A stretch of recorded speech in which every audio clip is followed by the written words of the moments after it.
everyone, and welcome to the Live Your Best Marriage podcast.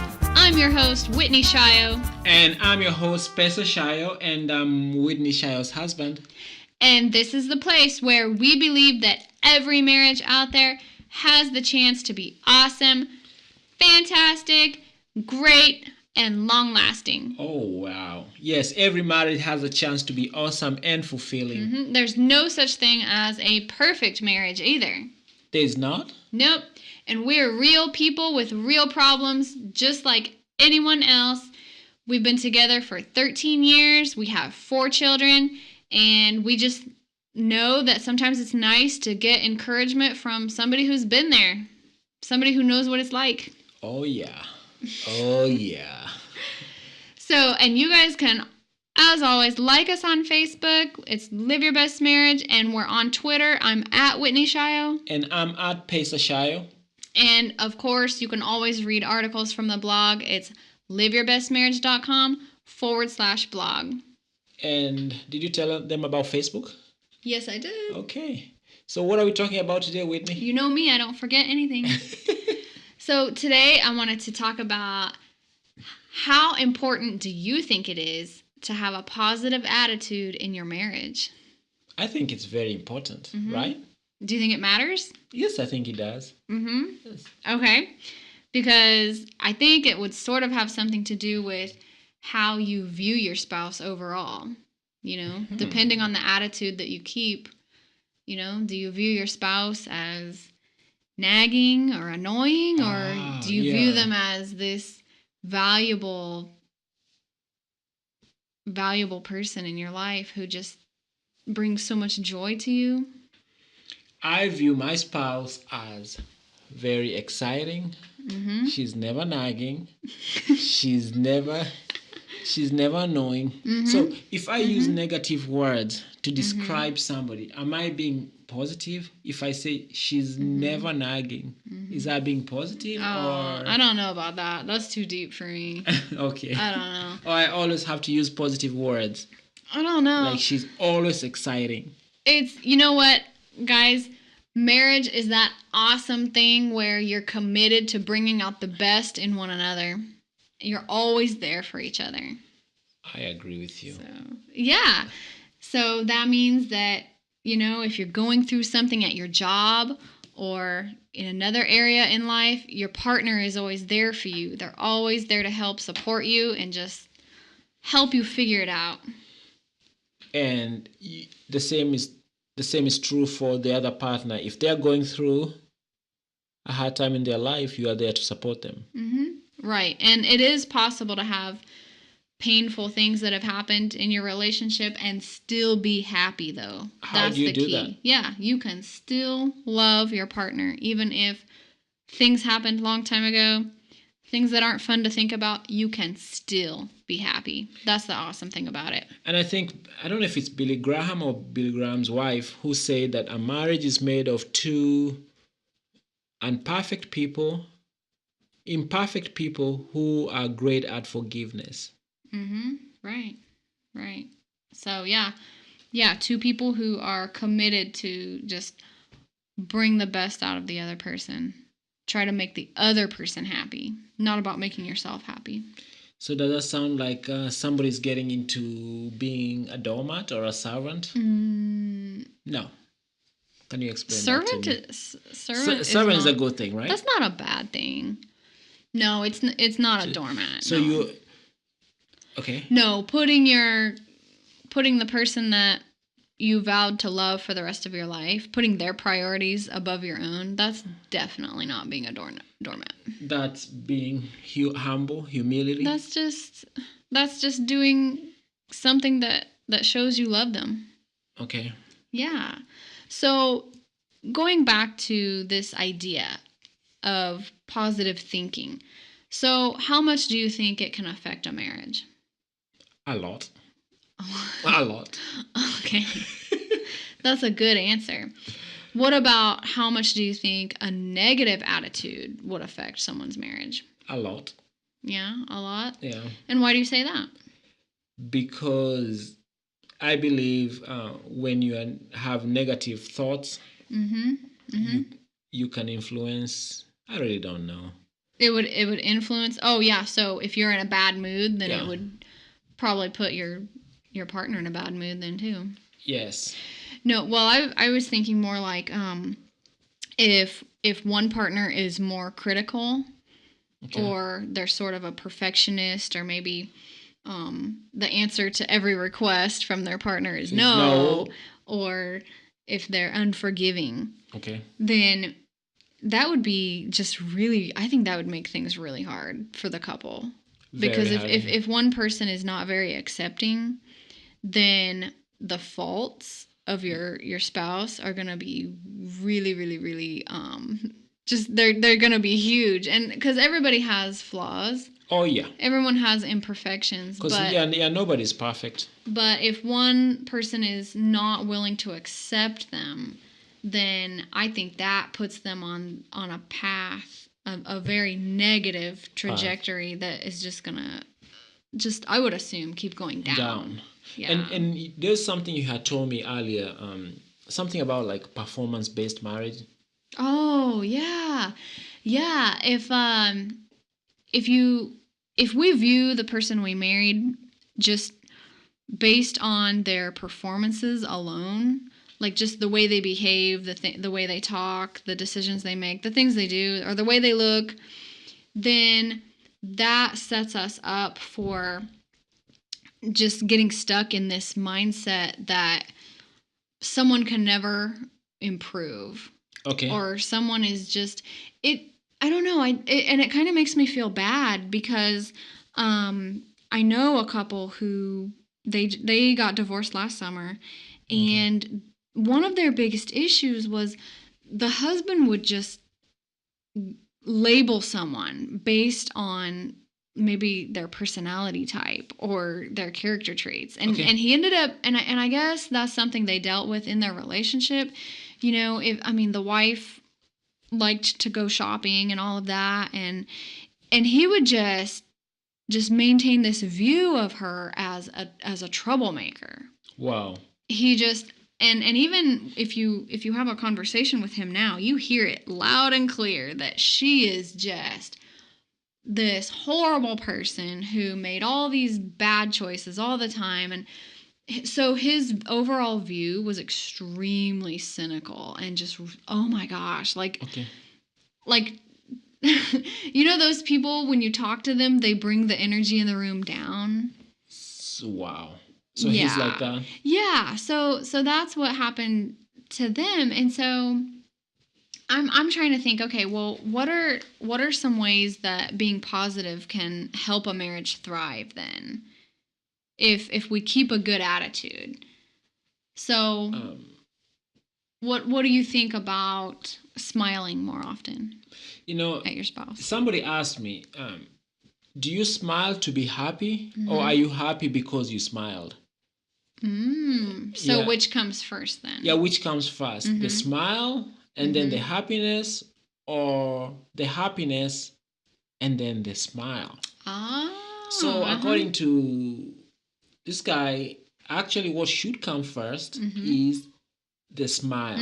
The smile should come first, and then the happiness comes later. So you smile, and then that changes. It lifts your mood. Yeah, it lifts your moods, and then you feel happy. Okay. So it's that also. Do you frown, and then you are sad, or are you sad and then you frown? And I guess it's the same thing. Oh, okay. You can. You can feel sad just by frowning. Oh, okay. So we can smile at our partner more. Yes, you can smile at our partner. Yes. We can give them more hugs. Yes, more hugs, and we get more hand holding. Just a lot of more loving gestures. Yeah. Should help us feel more connected, and also that helps us be there for our spouse when we're trying to solve issues and problems, and just feeling that sense of like, you know what, she's there for me. Right. So just always trying to strive for oneness. Yes. And unity. And also another thing is you can surround yourselves with optimistic people. Okay, who are also already happy. Just be around people who are, generally positive, and and also, I think even more importantly, do the people that you hang out with believe in staying together? Ah, yes. Because if you hang out with people who believe that staying together is optional, right, or if they're looking for a reason to bail out of their marriage, because I think it's Jim Rome who said you are an average of the 5 people you surround yourself. So if the 5 people who you surround yourself, your best friends, are all in a divorce or trying to get a divorce or things like that, you are more likely to be the 6th person to get one, because there's something they will influence you to make that decision. Oh, okay. Yes. Okay. Yes. So here he said you're an average of the 5 people you surround yourself with. Yes. So some people just take it literally and they count their 5 best friends. So they just go through their phone and see who they've been texting, who they've been calling, or who their best friends are on Facebook, and start realizing, okay, if these are my friends and this is what's going on in their lives, I'm more likely that's more likely to happen in my life. You might get the same results. Yes, because for somebody to be your friend, you have to buy their opinions. What does that mean? Their points of view will have to make sense to you so that they can be friends with you. Oh, because you have things in common. Yes. Yeah. Now, for you to buy their opinion, for their point of view to make sense to you, another thing comes with that, which is their lifestyle. You also have to buy into their lifestyle. And this can be controversial, but if somebody is a friend who's near and dear to you, you have to buy their opinions. You also have to buy their lifestyle. And if their lifestyle includes maybe adultery or just things, even just going to a strip club. Oh, yes. Would be harmful. Yes. Doing for those someone who's married. Yes. Yeah. That will also influence you. Right. Yes. Right. So, if you're having an issue in your marriage and you go to your friends for some advice, if the advice you get is, well, you need to just cut it, end it, cut your losses, and go and start looking for your perfect match. If that's the advice you're getting from your friend, or if that's the advice that your friends believe in, it's not going to help with your marriage. It's actually going to help break it. Right. Yes. Right. So in addition to you and your partner maintaining a positive attitude towards staying together, you also need to surround yourself with people who feel the same way. Who feel the same way and who believe the same way you do. It's as easy as that. Yeah. Because it's just so easy to be influenced and just. Yes. So, and if you know someone, if you're close to someone and you trust them, you're more likely to take their advice anyway. Yes. And their advice, you see, most of the time people give you advice. There's many ways of giving you advice. You can see, they can tell you the advice. You can see by their body language, which is the most communication is actually in body language. Okay. You can also see how they do things, who they surround themselves with, and their attitude to life. Just look at their example. Yes. Yeah. And that can be advice that they give you. So it's like knowing advice. They're telling you things, or invisible. You just absorb it. Right. And boom, you find yourself that you are following the same things they're doing. Right. Without even you consciously knowing that they were influencing you. Definitely. Yes. Definitely. So another big deal that comes up if someone is negative, especially in regards to their marriage or their partner, another thing that can happen is they will be less likely to seek help. Don't you think? Yes. They won't be as open to that idea. And sometimes I might even be feeling like, you know what, this is just how life is, and Mm-hmm. I gotta deal with it. Right, And right. there's nothing I can do to change the situation. Right. Yeah. Right. Because sometimes being helpless comes with being negative. Oh, yeah. Like you don't have that feeling like, you know, there's something I can do to change the Mm-hmm. situation. Mm-hmm. Yes. Mm-hmm. So you are helpless. There's a lot of negativity, Mm-hmm. and the overwhelming feeling of depression, and just I can't do anything about it. Mm-hmm. Yes. Mm-hmm. Okay, so they would be less likely to just take charge and say, okay, you know what, we're gonna try this. We're gonna, we're Yeah. gonna try to work this out. Oh, we're gonna change the group of friends we have. We're gonna move to a different neighborhood. Oh, we're gonna Right. I'm gonna make that phone call and tell those people not to show up in the house anymore. Oh, I'm not Mm-hmm. gonna go to the strip club anymore. They'll be like, you Mm-hmm. know what? This is life. I've always gone. They're my friends. We hanged out since we were kids. We knew each other since high school. Whatever. Yeah. Yeah. So Yeah. you feel like so powerless that you cannot affect change in the situation. Yeah, and I mean, if they're just also so down that they're not even willing to try new things, that's really huge because for me and you, even just the willingness to go for dates. Yes, to go for dates. Yeah, that was something new that we had started a few years ago. Yes. Going for a date night once a week, and that was really, really cool for us because it not only gave us time that we could spend together without the kiddos, but we would actually try to go to a new restaurant that we've never been to every single week. Yes. And obviously we've repeated some since then. That was 4 years ago when we implemented this. But I can definitely see how if someone is stuck in that, that cynical way, just that blah, I think it would be probably hard for them to agree to something like that. Yeah. A big change like that in their routine. It's because of the feeling of helplessness. Yeah. But also even just lack of interest too, probably. Oh, yeah.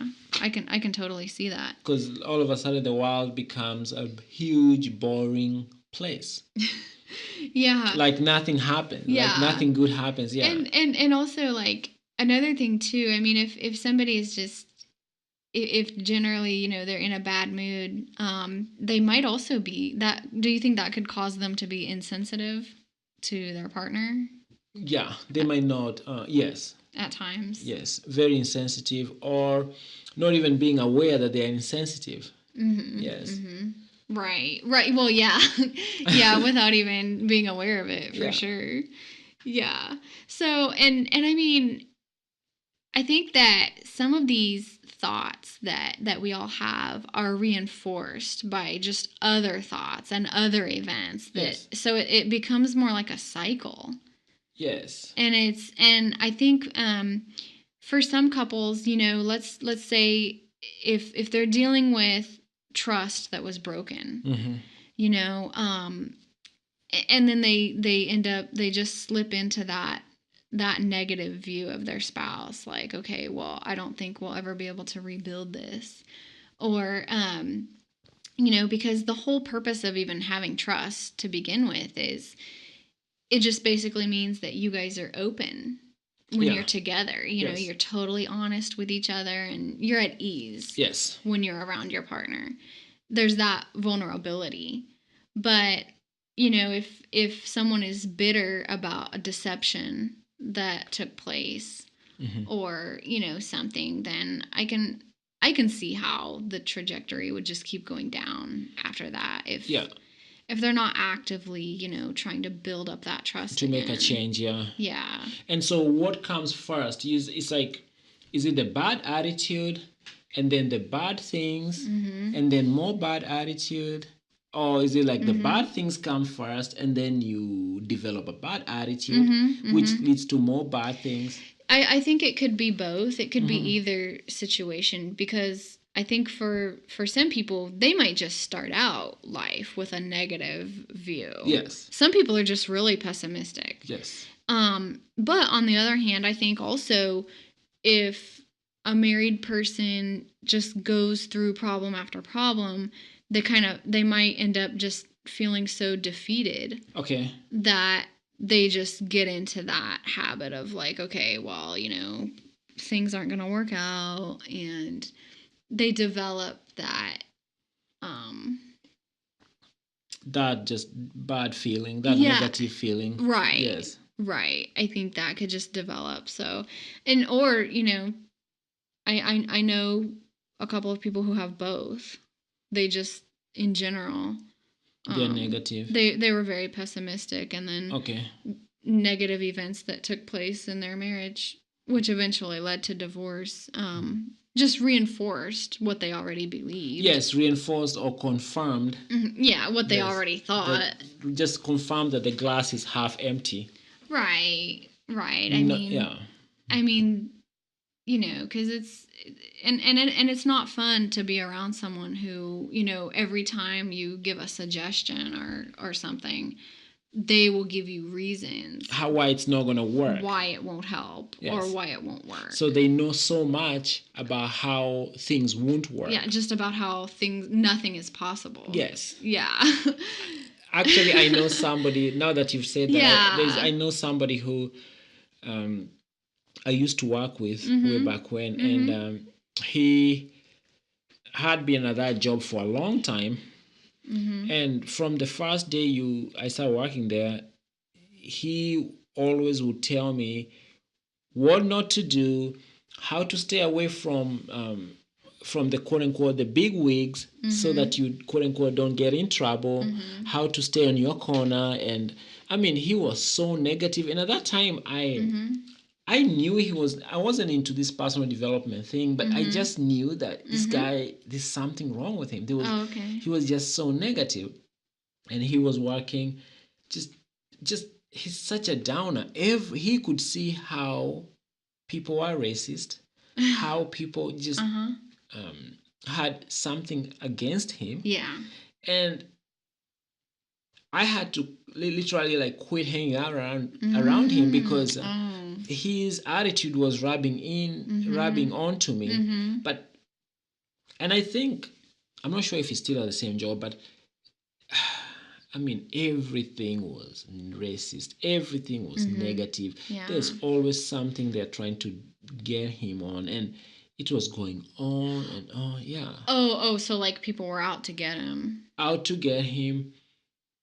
The management was out to get him. Oh. It's so important that he was so paranoid, and it's so important for him to stay on his, like, he doesn't want things to quote unquote blow up on him. I mean, yeah. Like, he had this weird negative vibe around him. So he always had to have all of his bases covered. He has to quote unquote prevent people from like reporting him, writing him up. Just that there was such a weird negative feeling around him. Just be on guard. Yeah. I just couldn't deal with it. So you know what? I can definitely imagine if, being married to someone like that, it would be difficult even just to live with that person. Yeah. But you know what? I always think that there's a way to solve a lot of problems. So some of the things that could be done to turn that situation around would be just to develop the habit, just develop behaviors that can get you on a more positive track. And some of the things that you could try exercise. Okay. Yeah, because exercising is a great way to boost your mood. Okay. And just feel great, really, physically and mentally. Yes. Because I think a lot of times with exercise, we ignore the mental benefits that it gives us. We just think about, what it does physically. And then I remember, I think it's Brandon Bouchard who said that you have to control for new. And you like that statement so much. Yeah. Oh, yes. Control for new. So even the example we gave earlier about date night, if you bring new exciting activities into your life, that's a great way to stay positive and just enjoy life. Also, another good point would be eating a variety of healthy foods. Yeah. Just make sure you're getting all the vitamins you need and everything. That's another idea as well. Just a healthy lifestyle. Yeah. But I think in terms of marriage though, just trying to get into those behaviors, like developing habits, like ways that you can spend time with your spouse and just enjoy being around them. Yeah. And try as much as possible to see the good in in your spouse and the good in people. Yes. That's a great habit to form. And sometimes we might not be able to, quote unquote, have something new. Although our brain might be searching for something new, we might also find that we can find a new ones, like just doing things a little bit different. Maybe if you're going to work and instead of driving on the same old road over and over and over, right. maybe you can just take another turn and just use a different route just to work. If there's always a new level you can get with your work at you can take new training. Right. You can right.